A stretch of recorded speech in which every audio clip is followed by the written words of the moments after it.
เราเวลาที่เปิดตำรามาสู่สิทธิ์มีคู่บ่ได้วันบ่มีแนวกดดันรวมทีมกันเฮ็ดขึ้นไม่เอิ้นทางอยู่สนามแล้วเนี่ยดีเราได้มาเพ่งกล้าดวดแข้งคนใดเปิดสไตล์ลงเห็ดเพื่อส่งเสริมหมอเดินเคียงกันบ่ไอ้ข้างหาแนวทางมาปรุงแต่งยอดใจบักกันแสง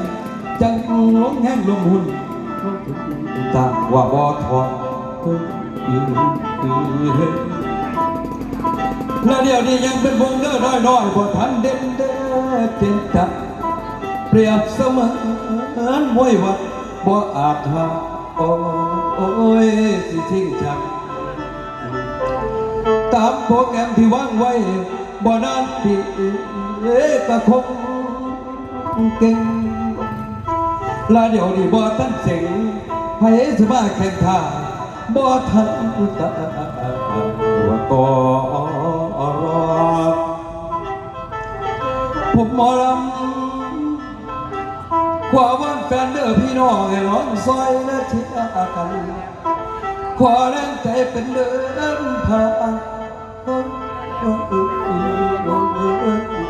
มาซอยกันไม่ดอกเที่ยวหลักความแบบนั้นที่ไทยดันดินหน้าโน้นยังขาดทุนหากแฟนๆนั่งอุดคงได้ลุ้นเด้อแน่บ่ยอมแกงไปยังไม่แม่ข้ากับไม่สวด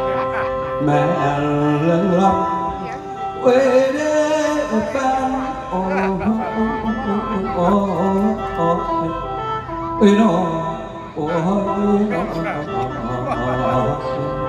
ฝันฟ้า